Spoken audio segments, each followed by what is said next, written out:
to us about Andy Rojas. About he has been a couple times in the first team. So how is his development? Could we see him in more collabs with the first team?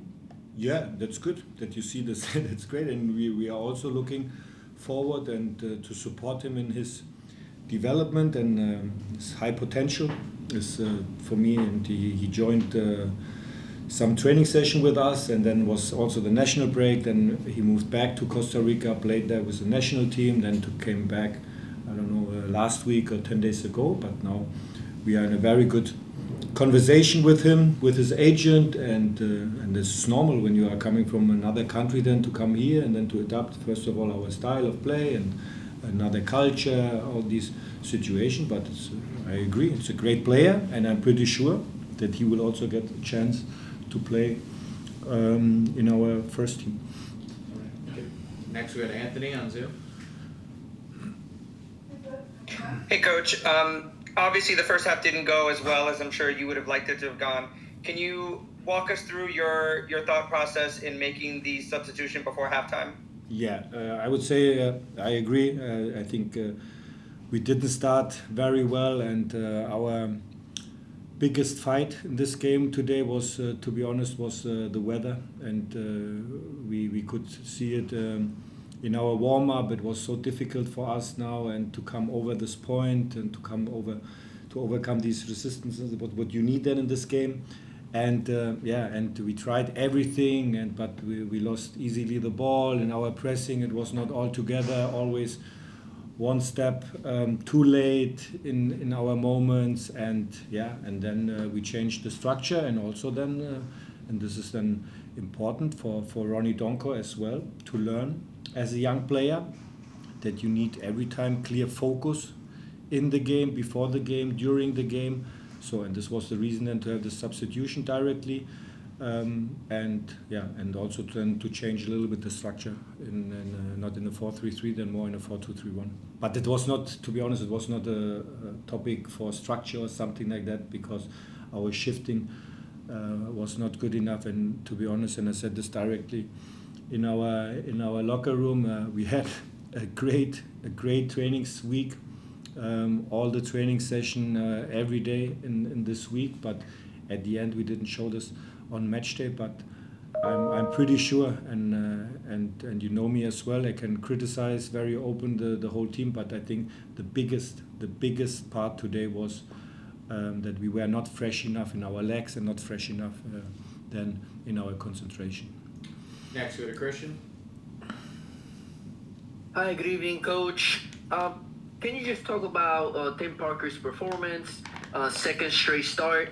What is he doing right here? I believe he had a great game today. And then also maybe perhaps conversations that you had with Sean Nealis, since now Tim is having the opportunity to play. Yeah, I had a conversation with Jean before a short conversation with Haki and Peter Stroud before the Chicago game, and then I explained the situation. Now was the time for Tim Parker to show his quality, and he did it against Chicago very well. And this was then also the reason, that we don't want to change now the center back position. And he did it good today. And but at the end, to be honest, when we analyze the whole game, for sure we have to defend as a team better, more aggressive.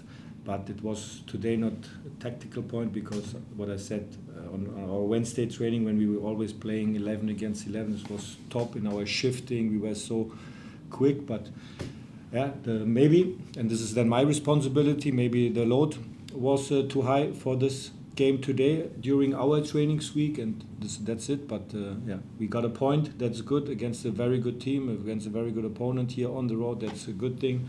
And at the end, it helps a lot to play then the last 35 minutes 11 against 10, and then we had the chances to win. But I would say, to be honest, this point is okay, and also okay for Orlando. Next we have Vas. How's it going, Coach? Tough result, but I want to focus maybe a little bit on something that you mentioned during the press conference, and it had to do with the new signings, you could say, and it was some of the players that are coming back, guys like the Cam Harper and Victor Bogash. How would you assess their performances today, and as well as your defense overall? I think, although maybe the attack took a little while to get going, the defense did hold strong throughout the 90 minutes, something that we've seen a bit of an issue with when closing out games. So what are your thoughts on that as well? Yeah, but I can't compare now these last 15 minutes today with the other games at the end, because this is normal. We were then dominant and we had a lot of ball possession, and then it's a little bit different when we compare this to the other games.